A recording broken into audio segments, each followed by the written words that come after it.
अहो आपल्याकडे वेळ नाही, वेळ नाही.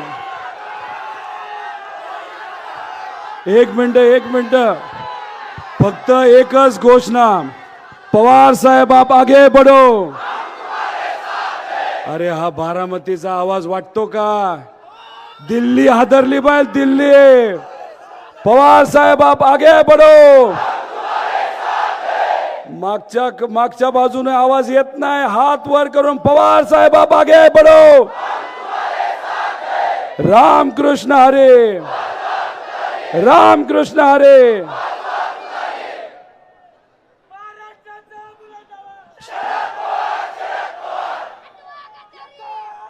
वाजवा तुतारी. आज आज आज वेळ नाही, आपल्याकडे वेळ नाही. आज सुप्रियाताईंची 4 तारखेची विजयाची सभा कशी असेल त्याचं ट्रेलर आज इथं या ठिकाणी आपण सर्वांनी दाखवून दिला.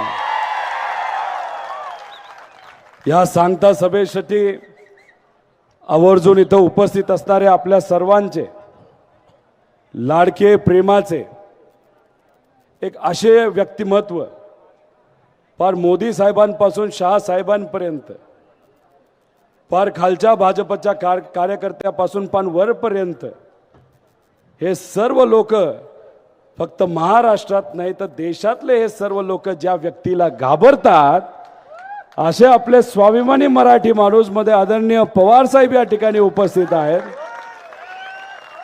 इथं उपस्थित असणारे सर्वच मान्यवर, सर्व पक्षाचे पदाधिकारी, कार्यकर्ते, इथं काकी उपस्थित आहेत, कुटुंबीय उपस्थित आहेत, पत्रकार व आपल्या बारामती व आसपासच्या परिसरामध्ये राहणारे सर्व स्वाभिमानी नागरिक बंधू आणि भगिनींनो,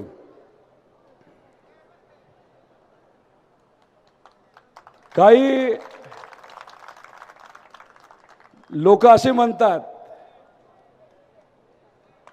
की पवार साहेब एक भटकती आत्मा आहे. त्या दिल्लीवाल्या नेत्यांना मला सांगायचंय, पवार साहेबांची आत्मा कोण असेल, नाहीतर लोकांची आत्मा इथं कोण असेल, तो दोन्हीचा विचार केला तर एकच नाव निघतं, म्हणजे आदरणीय पवार साहेब. लहानपणीपासून मी स्वतः सांगता सभेला तिथं येत आलेलो आहे. मी तिथं कुठेतरी बसायचो. जागा यंदा थोडीशी वेगळी आहे, पण मी स्वतः तिथं प्रचार केलाय. माझ्या काकांनी केलाय, माझ्या आईली केलाय, माझ्या काकींनी केलेला आहे, तसंच माझ्या आत्या असतील, या सर्व लोकांनी दादांचा प्रचार असेल, साहेबांचा प्रचार असेल, नाही तर सुप्रियाताईंचा प्रचार हा केलेला आहे.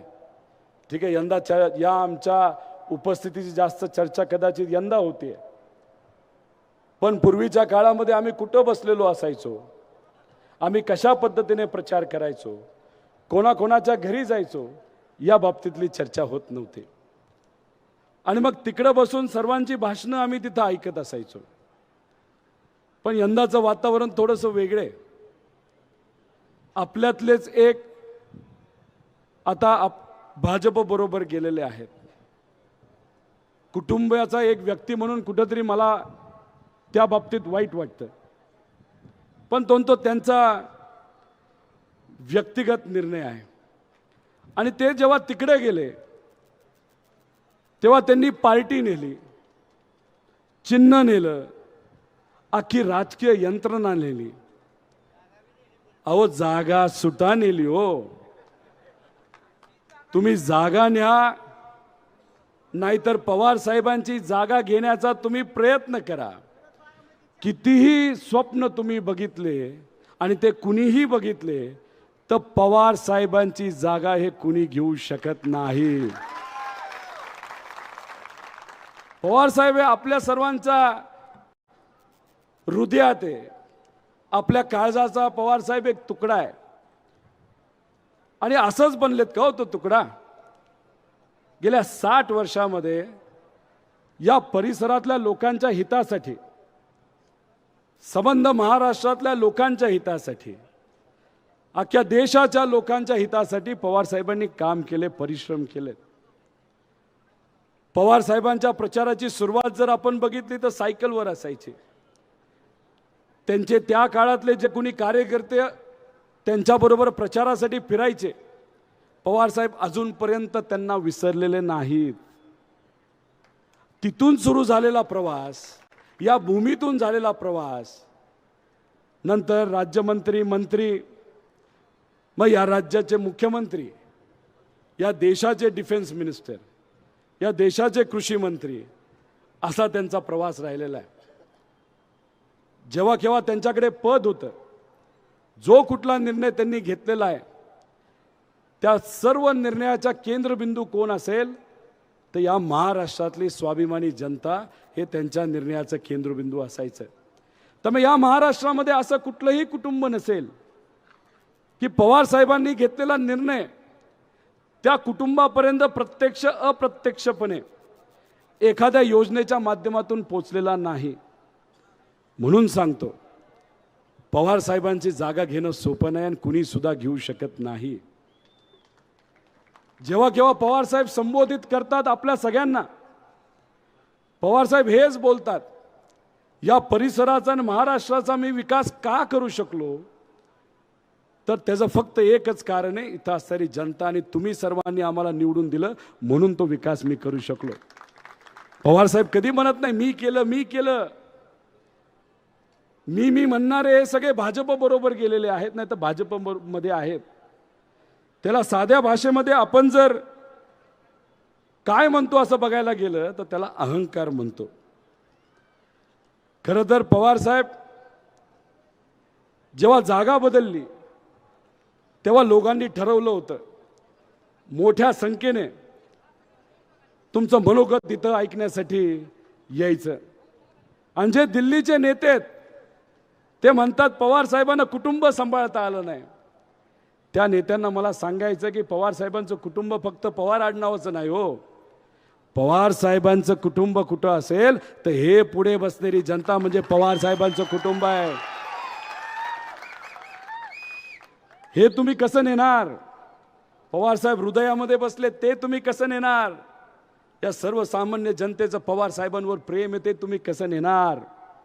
60 वर्षामध्ये सायकलवरनं मोटरसायकलवरनं गाडीवरनं जे कुठलं पद असेल ते सत्तेतलं असो नाही तर विरोधात असो, पवार साहेब लोकांपर्यंत पोहोचलेत. अनेक आंदोलनं पवार साहेबांनी विरोधी पक्षनेता म्हणून केलेली आहेत आणि लोकांपर्यंत पोहोचले. म्हणून आजपर्यंत जी कुठली सत्ता या महाराष्ट्रामध्ये आपल्या विचाराची आली त्याचं मुख्य कारण आहे म्हणजे आदरणीय पवार साहेब. 2014 पर्यंत आपली सत्ता या महाराष्ट्रामध्ये कोणामुळे आली असेल तर ती पवार साहेबांमुळे तिथं आली. आणि ती सत्ता आली म्हणून पवार साहेब काही नेत्यांना पद देऊ शकले आणि ती पद मिळाल्यानंतर त्या नेत्यांनी आपापल्या मतदारसंघामध्ये विकास केला. जर सत्ताच पवार साहेबांनी आणली नसती तर विकास कसा केला असता? त्यामुळे मी अनेक या नेत्यांना विनंती करतो, हा जो अहंकार आहे नाही तर मी पण आहे तो कुठेतरी बाजूला ठेवा आणि हिम्मत असेल तर हो हे सर्व पवार साहेबांनी केलं, हो जे कुणी आम्ही आज आहोत ते पवार साहेबांमुळे आहोत हे सांगण्याची हिम्मत कुठेतरी तुम्ही करावी अशी विनंती या सर्व नेत्यांना करतो. अहो पूर्वी आदरणीय पवार साहेबांवर, पवार कुटुंबियावर, ताईंवर जर कुणी म्हणायचं काही बोलायचं तेव्हा आपले दादा अजित दादा त्या लोकांचा समाचार घ्यायचे. घेत होते का नव्हते? मग आता काय असं बदललं? काही थोडेसे व्हिडिओज आहेत भाजप बरोबर दादा गेले पण भाजपच्या काही नेत्यांचं साहेबांबद्दल काय मत आहे हे थोडंसं व्हिडिओच्या माध्यमातून बघू. पूर्वी लावरे व्हिडिओ म्हणणारे दुर्दैवाने आता भाजप बरोबर गेलेले आहेत. त्यामुळे मीच आता म्हणतो लावरे तो व्हिडिओ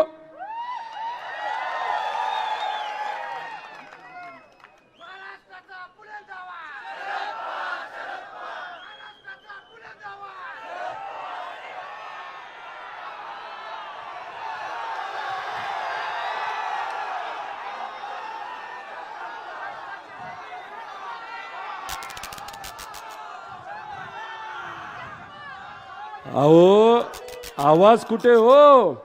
ही गर्दी बघितल्यानंतर चंद्रकांत दादाचा आवाज सुद्धा बसला असं कुठे दिसतंय. आवाज गेला वाटतं.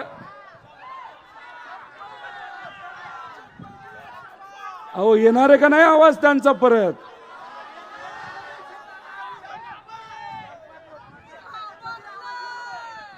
बर जेव्हा आवाज येईल तेव्हा कुठेतरी आपण ते सर्व व्हिडिओ बघू. अहो बघा ना, मोदी साहेब महाराष्ट्रामध्ये आल्यानंतर पवार साहेबांबद्दल बोलतात, शहा साहेब बोलतात, चंद्रकांत दादा बोलतात, देवेंद्र फडणवीस साहेब बोलतात. हे सगळे छोटे मोठे नेते तिथं पवार साहेबांवर बोलतात. त्याचं कारण माहिती आहे का आपल्याला? 4 जूनला जेव्हा तुम्ही सर्वजण टीव्ही समोर बसाल तेव्हा 3 गोष्टीसाठी गुलाल खेळायचा. आता मी म्हणेल 4 गोष्टीसाठी. एक, आपल्या सुप्रियाताई या कमीत कमी 3.5 लाखाली तिथं खासदार होणार म्हणजे होणार. ज्या व्यक्तीने छत्रपती संभाजी महाराजांचा खरा इतिहास पुढे आणला, अशा व्यक्तीला अजितदादा काय म्हणतात? तुझ्याकडे बघतोच तुला पाडतोच. अशा आपल्या डॉक्टर कोले हे जेव्हा 4 तारखेला तुम्ही सर्वजण टीव्हीवर बघत असाल, तिथे असणारी स्वाभिमानी जनता त्यांना सुद्धा 3-3.5 लाखाली निवडून देणार. अजून एक बातमी तुम्हा सर्वांना ऐकायला मिळेल. कमी 35 खासदार महाविकास आघाडीचे या महाराष्ट्रामध्ये निवडून आलेले दिसतील. अहो अनेक सर्वे बघितले, अनेक पत्रकारांशी आम्ही बोललो, सगळ्यांचं हेच मत आलं की भाजप हे कधीही 200च्या पुढे तिथं जाणार नाही. आणि भाजप जेव्हा 200च्या पुढे जाणार नाही तेव्हा त्यांना कोणावर अवलंबून राहावं लागणार आहे? तर त्यांच्या मित्र पक्षांवर. त्या मित्र पक्षाचे जे सर्व नेते आहेत ते कोणाचे मित्र आहेत? नाही तर परिचयाचे आहेत, तर ते पवार साहेबांचे आहेत. त्यामुळे जसं 2019ला महाराष्ट्रामध्ये आकडेवारीचा नवीन खेळ आपण सर्वांनी बघितला, जे लोकांच्या स्वप्नात सुद्धा आलं नव्हतं, अशी महाविकास आघाडी आपण कोणामुळे बघितली? तर ते होते आदरणीय पवार साहेब. आणि 4 जूनला जेव्हा भाजप 200च्या पुढे जाणार नाही तेव्हा या देशामध्ये असा कुठला व्यक्ती आहे जो सर्व आकडेवारी भाजपच्या विरोधात एकत्र करू शकतो आणि भाजपला सत्तेच्या बाहेर काढू शकतो? त्याचं फक्त एकच नाव आहे, शरदचंद्र पवार साहेब. म्हणून भाजप साहेबांच्या विरोधात बोलते, नेते साहेबांच्या विरोधात बोलतात. आणि ही लढाई कोण विरुद्ध कोण आहे? पवार साहेब विरुद्ध भाजप आहे का नाही? मग भाजपला हद्दपार करायचं का नाही? मी पवार साहेबांना विनंती करणार आहे, पवार साहेब जेवढी काय मला माहिती आहे त्या माहिती अनुसार या देशाला अनेक कृषी मंत्री मिळाले. तुमच्या काळामध्ये सर्वसामान्य शेतकऱ्याचं भलं झालं, पण या देशाला कधीही महिला कृषी मंत्री मिळाली नाही. त्यामुळे इथली स्वाभिमानी जनता सुप्रियाताईंना निवडून देणार आहे, ते सुद्धा 3-3.5 लाखाने. तर आम्हाला सुप्रियाताईंना या देशाची कृषी मंत्री म्हणून तुम्ही त्या ठिकाणी बघण्याची संधी दिली पाहिजे. अनेक प्रेशर असताना सुद्धा आमचे डॉक्टर कोले इथं आमच्या बरोबर आहे, विचाराबरोबर आहेत. त्यांना सुद्धा योग्य अशी संधी केंद्र सरकारमध्ये मिळावी असं युवा म्हणून त्या ठिकाणी मी तुमची विनंती इथं करतो. लाव रे व्हिडिओ करायचं का? नक्की का? चला मग भाजपचे नेते साहेबांबद्दल काय बोलले ते जरा व्हिडिओच्या माध्यमातून लाव रे तो व्हिडिओ. आम्हाला शरद पवारांचा पराभव जास्त वजनदार. आम्हाला शरद पवारांचा पराभव जास्त वजनदार. मला पवार शरद यांचा पराभव. मला आणि माझ्या कार्यकर्त्याला बस इतना काफी आहे. मला पवार शरद यांचा पराभव. मला आणि माझ्या कार्यकर्त्याला बस इतना काफी. बस इतना काफी असं म्हणतात आणि चुटकी वाजवतात, चुटकी. त्यामुळे भाजपचं मेन टार्गेट या महाराष्ट्रामध्ये या लोकसभा मतदारसंघामध्ये कोण आहे? मग या लोकशाहीच्या मार्गातून सुप्रियाताईंना 3-3.5 लाखाने निवडून देण्यासाठी आपण सर्वजण प्रयत्न करणार का? अरे अजून एक व्हिडिओ आहे का? संपला. मोदी साहेब असं म्हणतात की पवार साहेबांना स्वतःचं कुटुंबच तिथं सांभाळता आलं नाही तर महाराष्ट्र कसं सांभाळणार? मोदी साहेब, तुम्हाला माझा प्रश्न आहे,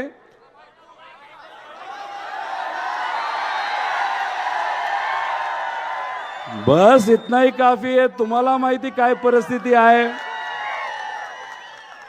तुम्हाला खऱ्या अर्थाने या देशाला जर सांभाळायचं असतं ना तर तुम्ही आमच्या युवांना नोकऱ्या दिल्या असत्या, आमच्या शेतकऱ्याच्या हिताचे निर्णय तुम्ही घेतले असते, खताच्या किमती कमी केल्या असत्या, गॅसच्या किमती कमी केल्या असत्या, पेट्रोल डिझेलच्या किमती कमी केल्या असत्या. या देशामध्ये महिलांच्या विरोधात जे अत्याचार वाढत चालले ते तुम्ही कुठेतरी कमी केले असते. अहो हेच ते मोदी साहेब ज्याच्याबद्दल अजितदादा काय म्हणतात की एक फोन केला की काम होतं.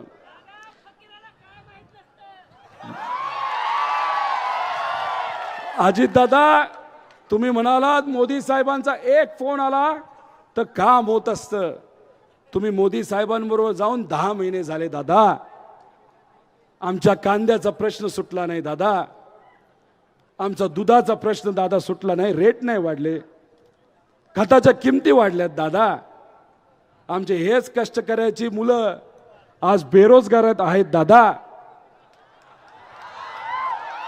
आमच्या ड्राय भागातले इथं अनेक लोक विविध तालुक्यातून आणि खास करून बारामती तालुक्यातून आले दादा. 8 महिन्यामध्ये तुम्ही पाणी देऊ शकला नाही दादा. दादा मग मोदी साहेबांचा फोन कशासाठी येतो?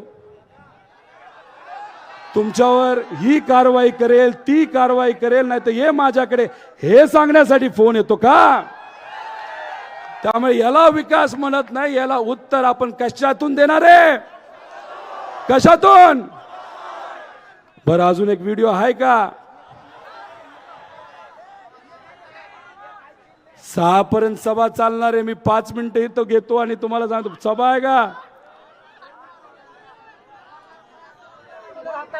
घरी जावा स्वयंपाक करा. खासदार आहात ना तुम्ही, कळत नाही एका कळत नाही एक सिस्टम. अहो हे चंद्रकांत दादा इथं काय म्हणतात माहिती? सुप्रियाताईंच्या बद्दल, तुम्ही महिला आहात, घरी जावा, जेवण बनवा, बांगड्या घाला असं ते म्हणतायत. ही जागा आपल्याला अशीच नाही मिळाली हो. आपण तिकडं पत्र दिलं होतं की आमची सांगता सभा पूर्वीच्याच जाग्यावर व्हावी, पण हे भाजपचं सरकार आणि सत्तेत असणाऱ्या लोकांनी आपलं पत्र पहिलं असताना सुद्धा आपल्याला जागा तिथं दिली नाही. म्हणून मग आपण काय केलं? आमच्या सर्व माता भगिनी एकवटल्या आणि एकत्र येऊन 10,000 महिला 3 तारखेला त्या मैदानावर जाऊन तिथं सभा घेतली. त्यामुळे दादांनी सुद्धा द्रौपदीबद्दल चुकीचे शब्द तिथं काढले आणि तुम्ही महिलांना कमी समजता. अहो तिथं जी सभा चालली आहे त्या सभेपेक्षा 5 पट गर्दी आमच्या या होतकरू महिलांनी तिथं केले होते. त्यामुळे महिलांना तुम्ही कमी समजू नका. आमच्या वाघिणी आहेत या, आणि त्यांनी हे इलेक्शन आता हातात घेतलंय आणि स्वाभिमान राखण्याची जबाबदारी आमच्या या माता भगिनीने, युवांनी आणि वडीलधाऱ्यांनी तिथं घेतलेली आहे. त्यामुळे महिलांबद्दल बोलू नका. महिला या इलेक्शन मध्ये त्यांची ताकद तिथं दाखवून देणार आहेत. अजून कुठला व्हिडिओ राहिला का? संपला. कुठला राहिलाय? पवाराला चिन्ह सुद्धा चांगलं मिळालं, तुतारी. तुतारी 2 वेळा वाजवली जाते. एक लक्ष्मीच्या पावलानं नहुरी याला लागली आणि नहुऱ्याला हळद लागली की तुतारी वाजते, आणि दुसरं पावल स्मशानभूमीकडे जाताना तुतारी वाजते. हे शेवटची घटका आहे, मी तुम्हाला सांगतो. या साहेबांबद्दल आणि आपल्या परंपरेबद्दल, आपल्या आत्मेबद्दल, आपल्या विचाराबद्दल या भाजपच्या ह्याला काय म्हणायचं? काय म्हणायचं? ह्याला उत्तर द्यायचं का नाही द्यायचं? नक्की का? अहो तुम्ही कशाची वाट बघता? अहो तुम्हाला पवार साहेब या इलेक्शन मध्ये, आणि हेच इलेक्शन नाही, असे अनेक इलेक्शन तुम्हाला गुडघ्यावर आणल्याशिवाय राहणार नाही. हे आमचे पवार साहेब आहेत. आणि यांच्या बरोबर दादा जाऊन बसले. अरे हे भाषण जर कुणी ऐकलं असतं, दादांनी, पूर्वीच्या दादांनी ऐकलं असतं तर काय केलं असतं? हेच बदललेले दादा आम्हाला नाही पटत, हे असे लोक बोललेले तरी शांत बसतात. अहो तिथं कनेरीला कोण आणला होता? तो वेडा बांदल. काय स्टेजवर बोलला तो? पवार साहेबांच्या चेहऱ्याबद्दल तुम्ही बोलता, पवार साहेबांच्या विविध गोष्टींबद्दल तुम्ही बोलता. अजूनही दादा तिथं असते तर कान फाडला असता त्या बांदलाला. अहो 3, 3.5, 4 वर्ष नको त्या कारणासाठी जेलमध्ये जाऊन बसला होता. पण नवीन दादा, बदललेले दादा तिथं बसून काय करत होते? खाली डोकं घालून हसत होते दादा. हे पटतात का तुम्हाला? असं बोलून चालतं का आपल्या या परंपरेमध्ये, आपल्या संस्कृतीमध्ये? हे आपले संस्कार. मग याचं उत्तर द्यायचं का नाही द्यायचं? अजून कुठला व्हिडिओ राहिलाय का रे बाळ? तालुक्यातील माळेगाव येथील राष्ट्रवादी काँग्रेसचे नेते रविराज तावरे यांनी विविध ठिकाणी घेतलेल्या कोपरा सभा वादाच्या भोवऱ्यात सापडण्याची शक्यता आहे. या सभांमध्ये फोडण्यात आलेल्या मटक्यांवरून आता राष्ट्रवादी काँग्रेस, शरद पवार पक्षाचे समर्थक चांगलेच भडकलेले आहेत. सभांमध्ये मडकी फोडणे हे जाणून बुजून केले जात असल्याचा त्यांचा दावा असून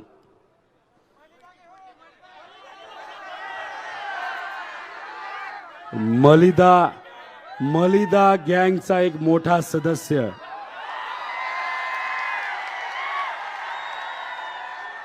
काय केलं?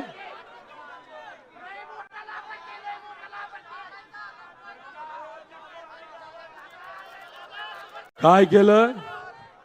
काय केलं तर मटका फोडला. मटका कधी फोडला जातो?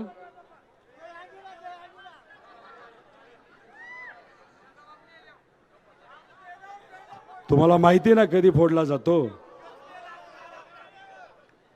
अहो जेव्हा पक्ष फुटला, मी आणि काही कार्यकर्ते, पदाधिकारी साहेबांबरोबर बसलो होतो. साहेबांशी आम्ही चर्चा करत होतो, बोलत होतो. साहेब टीव्हीकडे बघत होते, चेहऱ्यावर त्यांनी नाही दाखवलं. टीव्हीकडे बघत बघत आम्ही काही प्रश्न केले, त्यांनी त्याचं उत्तर दिले. आणि बाहेर जाण्यापूर्वी त्यांनी आम्हाला सांगितलं, तुम्ही अजिबात काळजी करू नका. हा जो आपला स्वाभिमानी महाराष्ट्र आहे ना, तो आपल्याला घडवायचा आहे. आणि तो घडवत असताना, नाही तर घडवण्यासाठी आपल्याला नवीन पिढी तयार करायची, नवीन पिढीला ताकद द्यायची आहे. आणि जोपर्यंत नवी पिढी ही ती जबाबदारी घेत नाही, नाही तर जबाबदारी घेण्याच्या लेवलची होत नाही,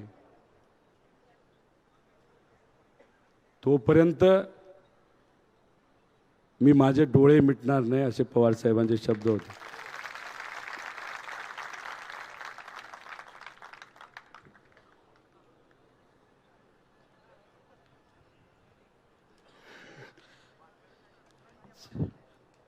साहेब, मी तुम्हाला विनंती करतो, काय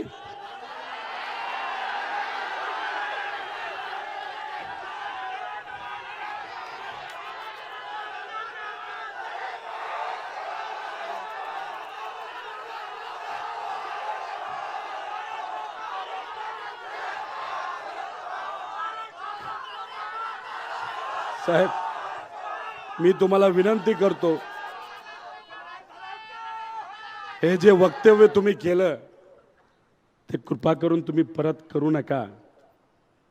तुम्ही आमचा जीव आहात, तुम्ही आमची आत्मा आहात. जे जे लोक तुम्हाला त्रास देतात, जे जे मोठे नेते किती असले तरी तुमच्याबद्दल काही ते बोलले तरी ही सामान्य जनता आणि आमच्यासारखे छोटे मोठे कार्यकर्ते आणि पवार अख्खं कुटुंब तुमच्या बरोबर आहे.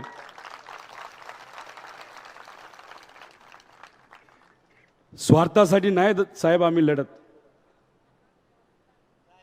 कदाचित मला सुद्धा मंत्रिपदाची संधी मिळू शकली असते.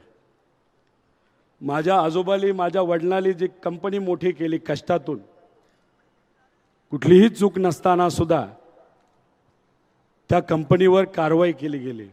आणि मला माहीत होतं, मी जर सत्तेत गेलो असतो तर कारवाई झाली नसती. देशमुख साहेब इथं आहेत, अनेक असे नेते ज्यांना अडचणीत आणण्याचा प्रयत्न केला. साहेब, आम्ही सत्तेसाठी तुमच्या बरोबर नाही साहेब, आम्ही सर्वजण विचारासाठी तुमच्या बरोबर आहोत. आणि तुम्ही केलेले 60 वर्षातले कष्ट हे आम्ही कधी विसरणार नाही. कुणी आम्हाला काही दिलं तरी स्वार्थ आम्ही मध्ये न आणता तुम्ही फक्त लढ म्हणा. आम्ही सर्वजण आणि इथं असणारे प्रत्येक व्यक्ती आणि महाराष्ट्राचा स्वाभिमानी सर्व नागरिक तुमच्या शब्दावर लढायला तयार आहे. म्हणूनच या महाराष्ट्रामध्ये तुमच्या सगळ्यांच्या प्रयत्नातून आपल्या विचाराचं सरकार येणारच आहे. पण 2024ला या महाराष्ट्रामध्ये साहेब तुमच्या मार्गदर्शनाखाली 100% महाविकास आघाडीचं सरकार येणार म्हणजे येणार. आणि ही जनता कितीही त्यांनी शिव्या खाल्ल्या, कितीही दबाव त्यांच्यावर टाकला गेला, आम्ही पाणी आणणार नाही, पाणी सोडणार नाही, तुम्ही आम्हाला मतदान नाही केलं तर तुमच्यासाठी पाण्याची योजना आणणार नाही. साहेब, जे कुठले शब्द आपण सर्वांनी इथं या लोकांना दिलेले आहेत, सुप्रियाताईंनी दिलेले आहेत, महाविकास आघाडी सरकार आल्यानंतर ते 100% पूर्ण आपण करणार म्हणजे करणार. साहेब, हे नेते काय म्हणतात ताईंना, आखी राजकीय यंत्रणा घेऊन गेल्यानंतर ताई एकटी पडली.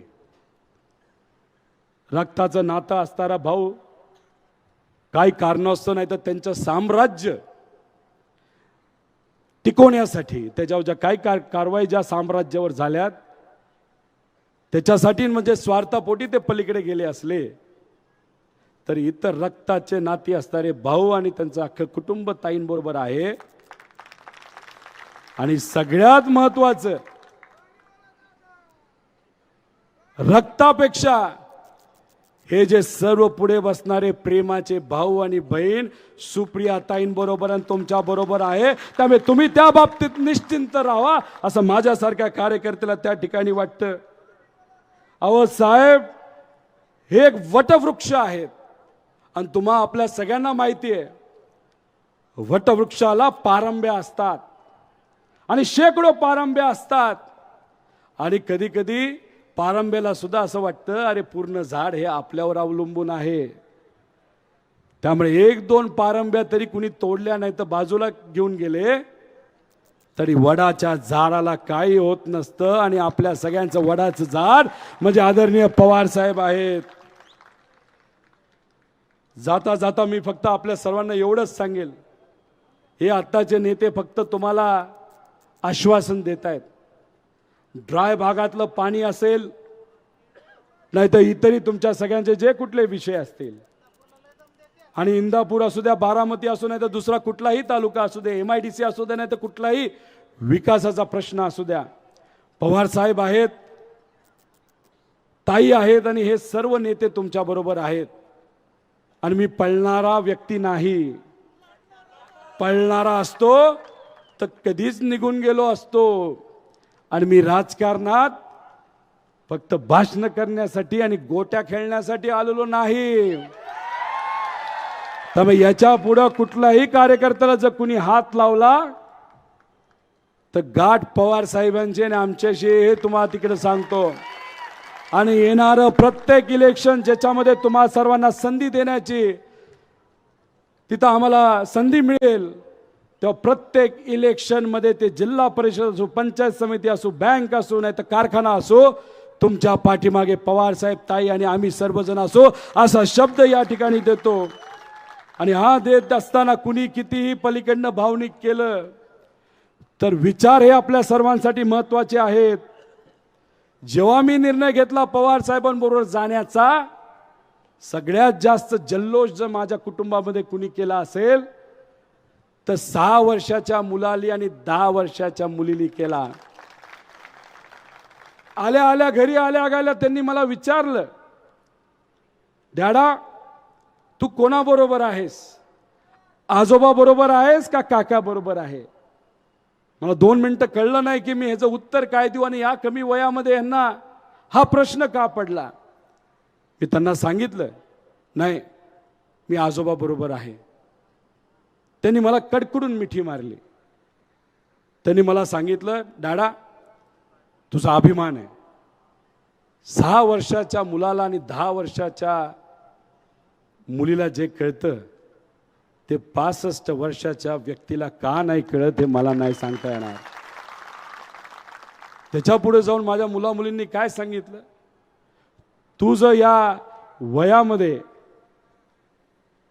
आजोबाला जर सोडलं असतं तर उद्या गेल्यानंतर, उद्या जाऊन 15 वर्षानंतर आम्ही सुद्धा तुला कदाचित घराबाहेर काढलं असतं. त्यामुळे मी तुम्हा सर्वांना सांगतो, आपण ज्या पद्धतीने वागतो, घरी ज्या पद्धतीने आपण चर्चा करत असतो, जो निर्णय तुम्ही सर्वजण या लोकसभेमध्ये घेणार आहात म्हणजे पवार साहेबांच्या पाठीमागे उभा राहण्याचा, हे फक्त आपल्या आधीच्या पिढीसाठी, आपल्या पिढीसाठी महत्त्वाचा नसतो, ती लहान मुलं जी असतात त्यांच्यासाठी सुद्धा महत्त्वाचा असतो. आणि हे लहान पुढच्या पिढीला, लहान मुला मुलींना आपल्याला दाखवून द्यायचंय की विचार महत्त्वाचे असतात आणि नाती महत्त्वाचे असतात. म्हणून हे लोकसभा इलेक्शन महत्त्वाचं आहे. म्हणून सुप्रियाताईंना आपल्याला जास्तीत जास्त मताने तिथं निवडून द्यायचंय. देणार का नाही देणार? कितीही दबाव आणला तरी लढणार का नाही लढणार? एवढा कमी आवाज चालणार नाही. हात वर करून सांगा, आपण सर्वजण लढायला तयार आहोत का नाही? कुणी किती काय केलं, किती आवाज दाबण्याचा प्रयत्न केला, या मगाच्या व्हिडिओ सारख्या मलिदा गँगली काही नाटक केलं, किती दम दिला, त्याला उत्तर लोकसभेतून सुप्रियाताईंना जास्तीत जास्त लीड देऊन करणार का नाही करणार? बारामतीकरांना मला फक्त एकच सांगायचंय, सगळ्या तालुक्यामध्ये स्पर्धा लागली, तिथे असणारी स्वाभिमानी जनता 1 नंबर लीड सुप्रियाताईंना द्यायला तयार आहे. इंदापूर तयार आहे, पुरंदर तयार आहे, दौंड तयार आहे, तिथं बोर आणि सर्व इतर तालुके तो मतदारसंघ तयार आहे, खडकवासला तयार आहे. पण आजपर्यंत जे कुठलं इलेक्शन झालेलं आहे त्याच्यामध्ये बारामतीकर आणि बारामतीमध्ये असणारे स्वाभिमानी जनतेने साहेबांना, दादांना, सुप्रियाताईंना पुरोगामी विचाराला, जेव्हा दादा आपल्याबरोबर होते तेव्हा पुरोगामी विचाराबरोबर होते, ह्या सगळ्यांना या लोकसभा मतदारसंघातून सर्वात जास्त लीड कोणी दिले? मग बारामतीकर, आपल्या खांद्यावर मोठी जबाबदारी आहे का नाही? नक्की का? एकदा हात वर करून सांगा. सुप्रियाताईंना जेवढी लीड गेल्या वेळेस दिली होती 1,20,000ची या तालुक्यातून, त्याच्यापेक्षा जास्त लीड आम्ही सर्वजण इथून देणार. सांगा एकदा, नक्की का? सुप्रियाताईंना 2019ला कोणाच्या विरोधात तुम्ही लीड दिले होते? भाजपच्या विरोधात. अजितदादांना विधानसभेमध्ये तुम्ही कोणाच्या विरोधात लीड दिली होती? 1,65,000 मग तुम्ही सर्वांनी अजितदादांना, सुप्रियाताईंना भाजपच्या विरोधात जर लीड दिली होती तर सुप्रियाताई आणि पवार साहेब भाजप बरोबर गेलेत का? मग दादांनी निर्णय जो घेतलाय तो स्वहितासाठी आणि स्वतःचं साम्राज्य टिकवण्यासाठी तिथं जर घेतला असेल, पण तो निर्णय घेत असताना ज्या स्वाभिमानी जनतेने भाजपच्या विरोधात दादांना 1,65,000 लीड दिली होती, दादांनी निर्णय घेत असताना इथं असलेल्या स्वाभिमानी जनतेला विचारलं होतं का मी भाजप बरोबर चाललोय? विचारलं होतं का? मग आपली जबाबदारी आहे, आता गेल्या 60 वर्षामध्ये तुम्ही सर्वजण नेहमी भाजपच्या विरोधात आणि पुरोगामी आणि शिवशाहू फुले आंबेडकरांच्या, पुण्यश्लोक अहिल्यादेवी होळकरांच्या आणि अण्णाभाऊ साठेंच्या विचाराबरोबर आपण सर्वजण राहिलोय. आणि तेच उत्तर या लोकशाहीच्या माध्यमातून या लोकसभेमध्ये आपल्या सर्वांना द्यायचं का नाही द्यायचं? आणि तुमच्या सर्वांचे नातेवाईक ज्या ज्या तालुक्यामध्ये, ज्या ज्या मतदारसंघामध्ये, जसं डॉक्टर अमोल कोल्हे असतील तिथं माढा असेल, नाही तर नगर दक्षिण असेल, तिथं सुद्धा आपल्या सगळ्यांना आपल्याच विचाराचा प्रचार करायचा, तो तुम्ही करणार का? तर मग माझं भाषण झाल्यानंतर एक खास नेत्याकडनं सुप्रियाताईंना एक शुभेच्छाचा संदेश आलेला आहे. तो संदेश आपण एकदा ऐकूया. आणि तो जो टीव्ही मध्ये असताना, नाही तर व्हिडिओ मध्ये असताना जो नेता आहे, त्याचे जर कार्यकर्ते, त्यांचे जर कार्यकर्ते इकडे आले असतील तर त्यांनी सुद्धा त्याच नेत्यांचं तिथं मनोगत ऐका आणि ते जे म्हणतात ते सगळ्यांनी तिथं स्वीकारा. एवढंच सांगतो आणि थांबतो. जय हिंद, जय महाराष्ट्र, जय स्वाभिमान. यानंतर महासंसद रत्न व्हिडिओ लावा शुभेच्छांचा. मी खोटं नाही सांगत. आम्ही अनेक जण, साहेब खासदार झाले, मी खासदार झालो, स्वर्गीय भाऊ खासदार झाले, बापूसाहेब थिटे खासदार झाले, मागर र.के. खाडिलकर आणि तुळशीराम जाधव तेही खासदार होते, जुन्या लोकांना आठवत असेल. संभाजीराव काकडे खासदार झाले. पण माझी बहीण म्हणून सांगत नाही, आतापर्यंत जे जे खासदार झाले त्या सर्व खासदारांच्या मध्ये सर्वात जास्त मतदारसंघामध्ये जर संपर्क कुणी ठेवला असेल तो सुप्रियाने ठेवलेला. महासंसद रत्न